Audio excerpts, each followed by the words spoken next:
Nadie esperaba que la ilusión real se resquebrajara aquí. No así, no con algo tan ordinario como un número.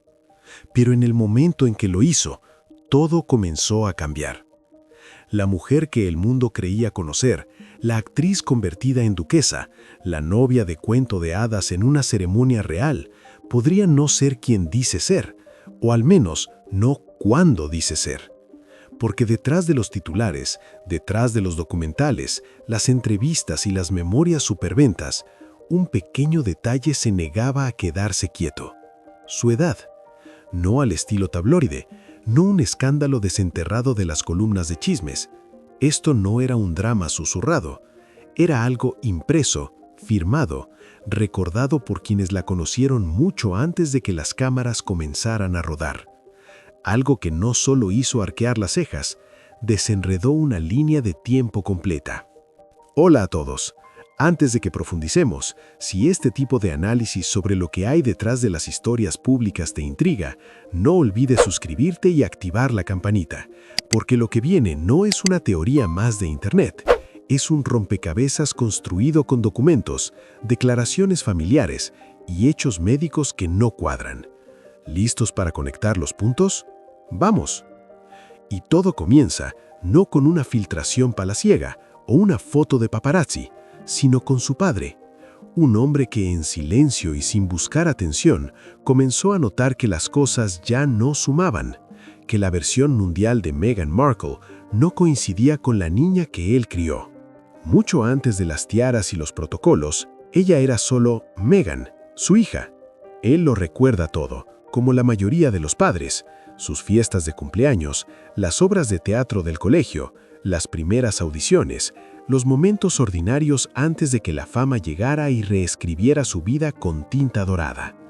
Pero cuando esa nueva narrativa real tomó forma, Thomas Markle notó algo que no encajaba. Las fechas, los años, habían sido reordenados. Los eventos se movían como decorados en una obra. Los años se desplazaban para construir una mejor línea argumental. No gritó ante los micrófonos, no publicó memorias iracundas. Simplemente habló despacio, con cuidado, no para acusar, sino para corregir. Sus palabras no fueron estridentes ni dramáticas, eran constantes, inquietantes, del tipo de palabras que te hacen detenerte. Dijo que la versión de Meghan que él recordaba no se alineaba con la que el mundo estaba viendo, que algunos detalles, especialmente su año de nacimiento, se sentían extraños. Y esto no venía de un crítico, un examigo o un conocido resentido.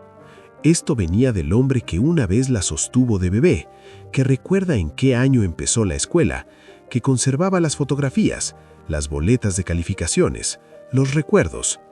Ese tipo de verdad no surge de una suposición, surge de haberla vivido. Sus preocupaciones no acapararon los titulares al principio, pero plantaron una semilla, una que creció en silencio hasta que algo muy real salió a la superficie.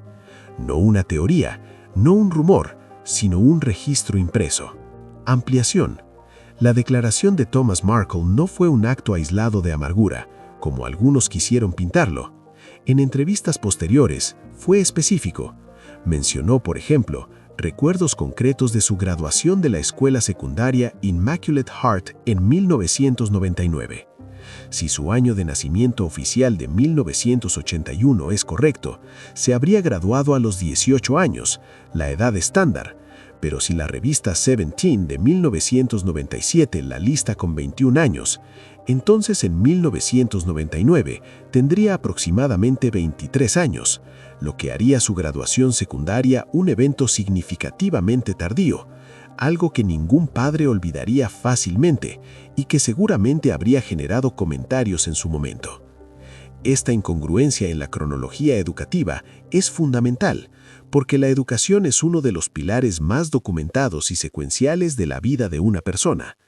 Thomas también aludió a discrepancias en la edad que ella tenía durante eventos familiares clave, como ciertos viajes o la época en la que comenzó a actuar profesionalmente en pequeños roles, insinuando que la línea de tiempo pública había comprimido o alterado esos periodos para ajustarse a una narrativa más juvenil y de prodigio en ciernes. ¿Ves cómo una simple duda familiar puede destapar todo? Esto es crucial, porque lo que viene ahora es la prueba física. Si hasta ahora te estás preguntando ¿y qué? Lo siguiente cambia el juego por completo. Déjame en los comentarios qué piensas hasta aquí. ¿Creíble? ¿Exagerado? Sigamos, porque la evidencia está a punto de hablar por sí sola. Esa prueba fue una revista vieja, ordinaria e inocente, con una línea que reescribiría todo lo que creíamos saber. No vino de una filtración, no estaba escondida en un archivo clasificado o enterrada en un correo olvidado. Estaba a simple vista, en la página 90 de una revista para adolescentes impresa en marzo de 1997, esperando tranquilamente a que alguien la notara. En aquel entonces, Seventeen era la revista que todas las adolescentes en América hojeaban. Una mezcla de sueños universitarios, consejos de moda y momentos de protagonismo para jóvenes caras que perseguían el futuro. Y escondida entre sus páginas brillantes había una pequeña lista de nombres, inapreciable a primera vista, solo una lista de estudiantes destacados en concursos juveniles. Pero entonces, una línea lo detuvo todo. Meghan Markle, edad 21. No 15, no 16, ni siquiera 18. 21 años. Impreso en tinta, distribuido a nivel nacional, archivado en bibliotecas. Un detalle congelado en el tiempo, mucho antes de que existiera cualquier equipo de prensa palaciego para esculpir una narrativa. Y si ese número era exacto, no solo desplazaba ligeramente su año de nacimiento, volteaba el calendario completo.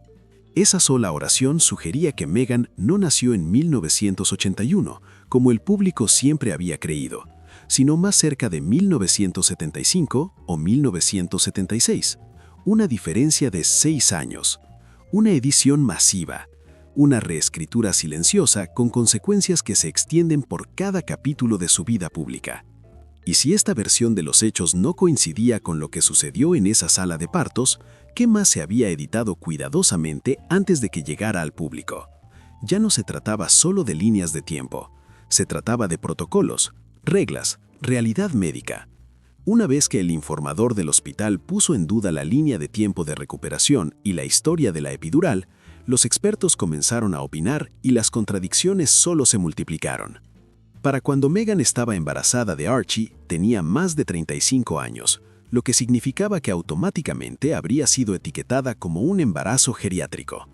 El término puede sonar anticuado, pero las implicaciones son serias. Significa alto a riesgo. Significa más observación, no menos. Significa que no hay atajos, especialmente no en las horas posteriores al parto. Los embarazos de alto riesgo requieren una supervisión detallada. Eso incluye estancias hospitalarias prolongadas, monitoreo constante y protocolos que priorizan la seguridad sobre la comodidad. Pero la historia pública pintaba un cuadro completamente diferente. Velas brillantes, luces tenues, pelotas de parto y una duquesa que salió radiante solo 2 horas después de dar a luz. No hubo mención de observación extendida, no hubo señales de precaución, ni rastro de la realidad médica que habría definido su experiencia si los registros se alinearan con la verdad.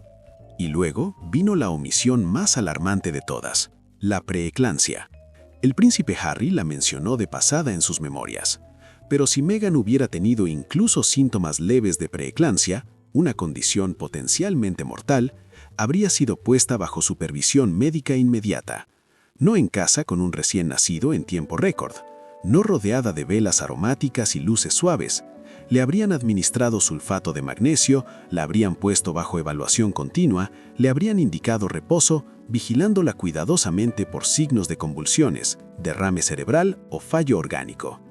La narrativa del parto en casa, que luego se convirtió en un parto hospitalario rápido, añade otra capa de confusión.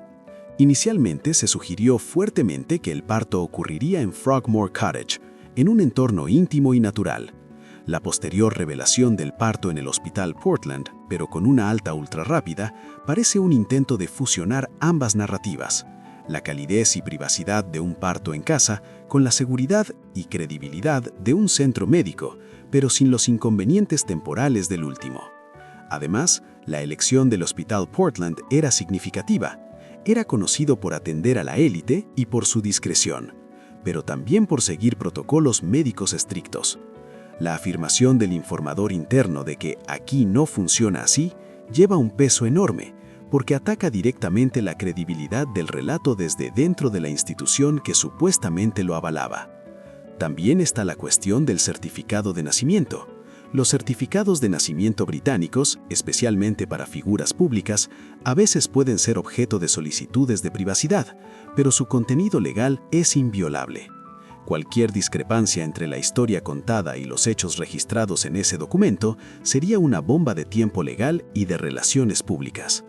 Eso no sucedió, al menos no en la historia que nos contaron. En cambio, lo que surgió fue una narrativa que se sentía más curada que clínica. Una fábula pulida de un parto perfecto, bajo el resplandor real.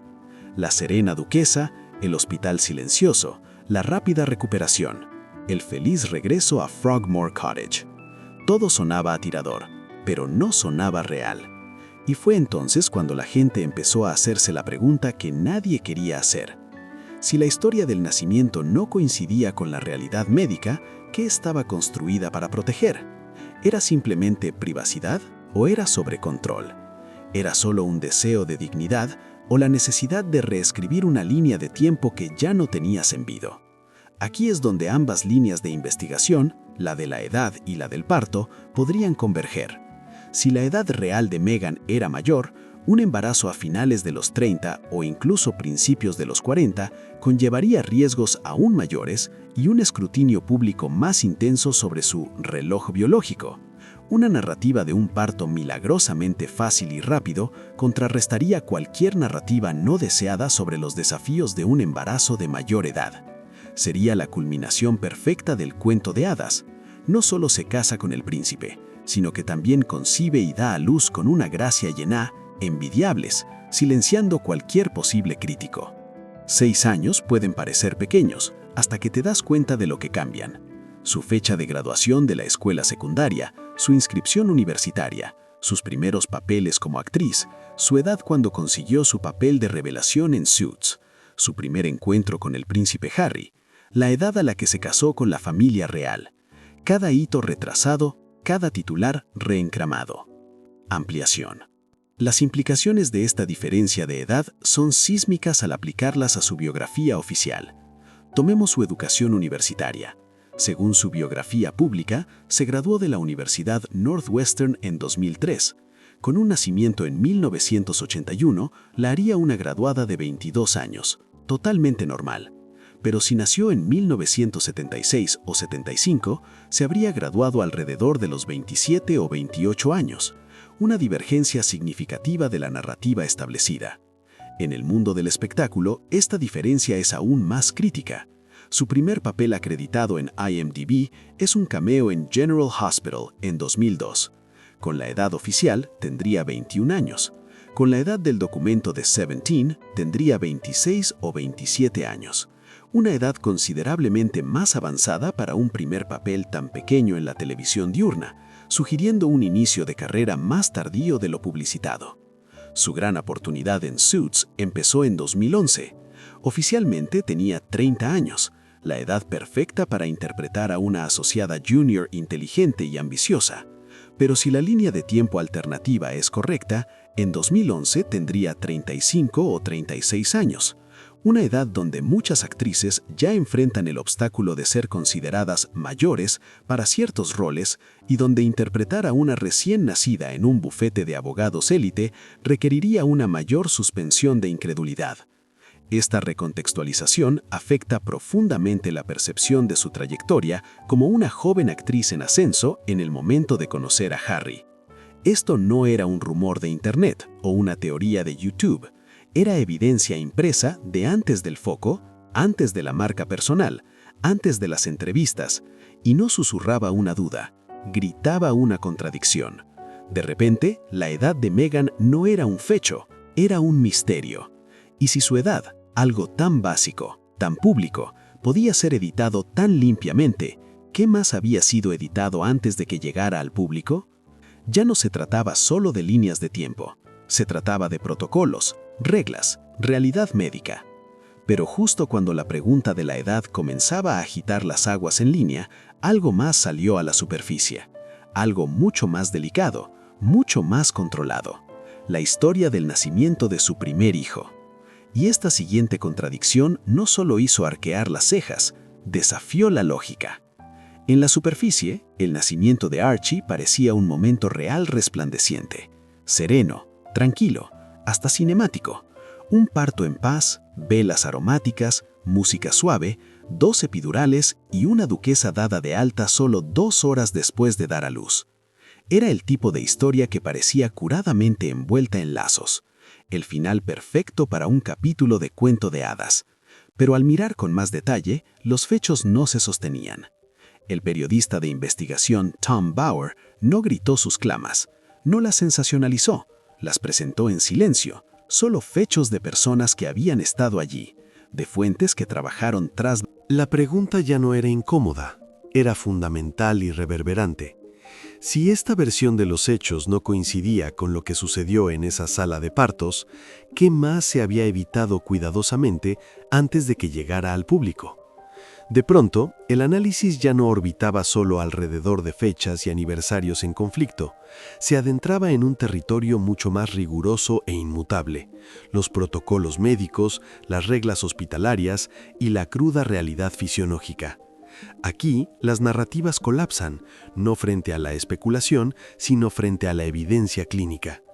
La revelación del informante interno del Hospital Portland no fue un simple comentario, fue el primer golpe de cincel en una escultura de mármol que todos daban por auténtica, revelando el yeso pintado debajo.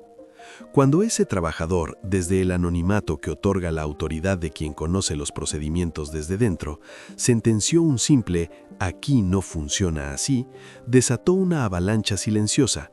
Expertos en obstetricia, anestesiólogos y enfermeras de maternidad comenzaron a desglosar pieza por pieza el relato oficial, y con cada análisis la historia se desmoronaba un poco más, porque cada elemento parecía diseñado para la estética de un feature de revista, no para reflejar la experiencia de un parto real, y mucho menos uno de alto riesgo.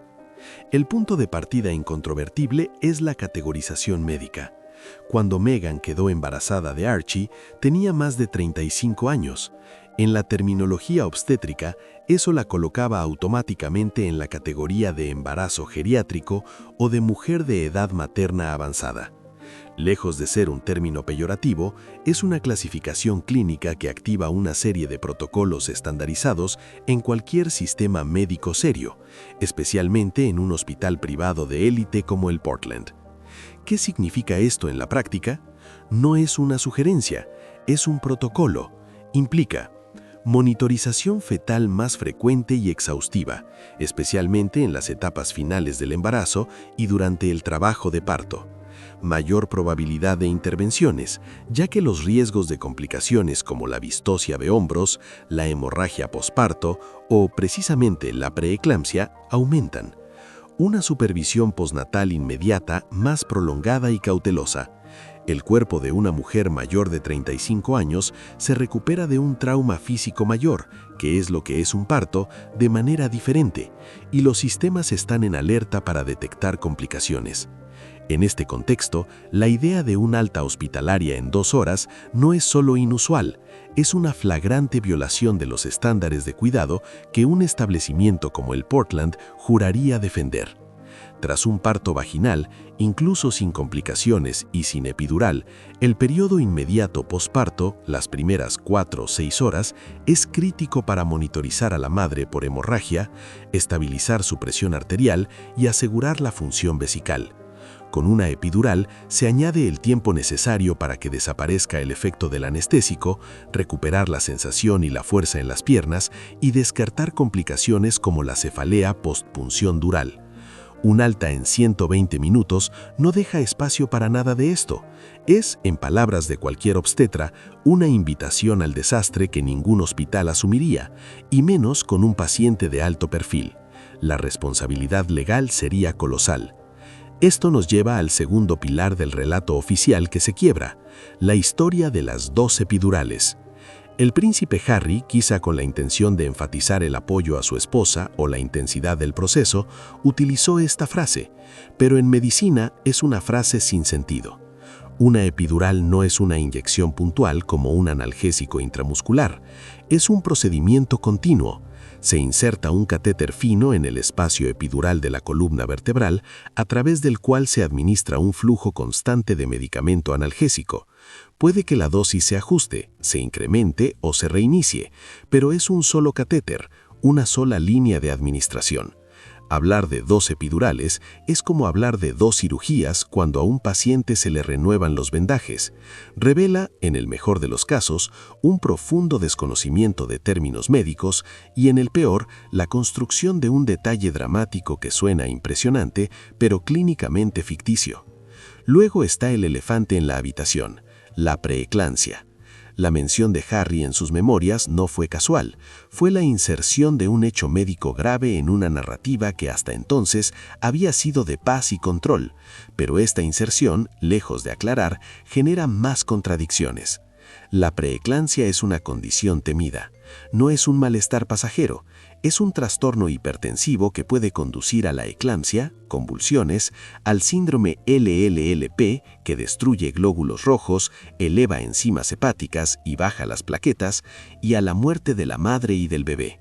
Su manejo es extremadamente protocolizado.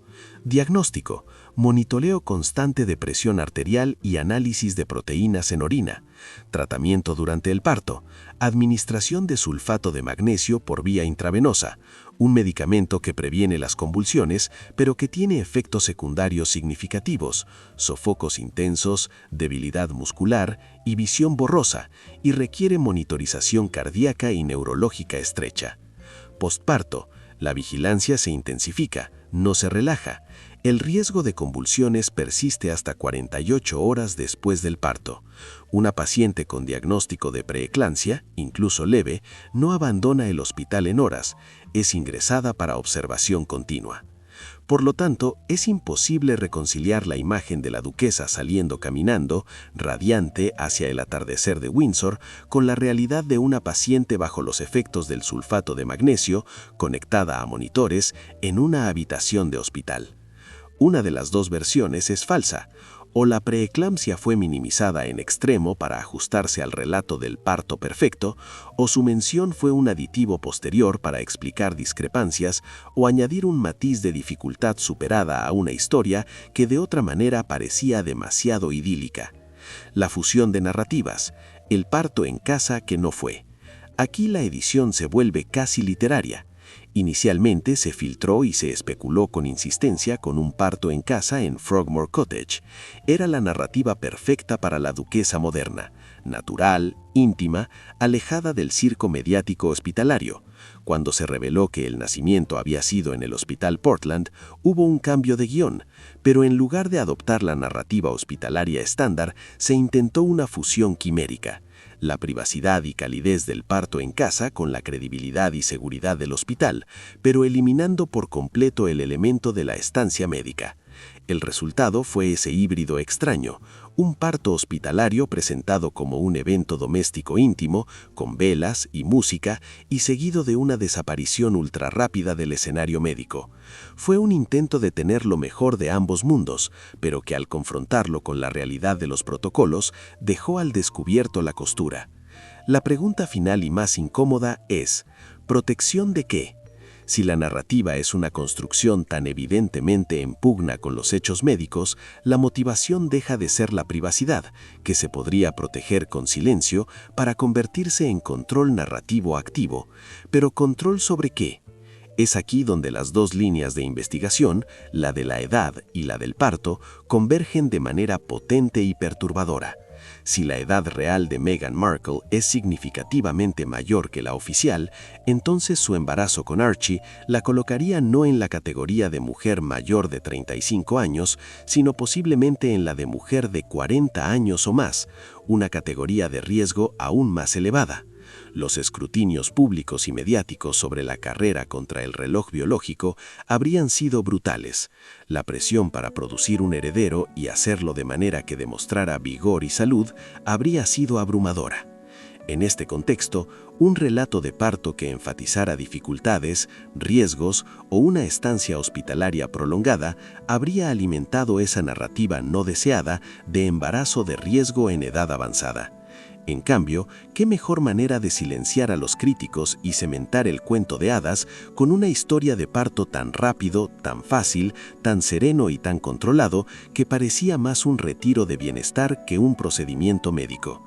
Sería la culminación lógica de una imagen pública basada en la perfección y la eficiencia, la mujer que no solo conquista al príncipe, sino que domina incluso la biología, pariendo con una gracia y eficiencia envidiable.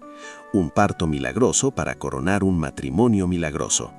La edición entonces no sería solo una cuestión de vanidad o privacidad, sería una estrategia defensiva a gran escala para proteger una línea de tiempo vital ya alterada, su edad, y blindar la imagen de una pareja que se presentaba al mundo como la encarnación de la modernidad y la autenticidad.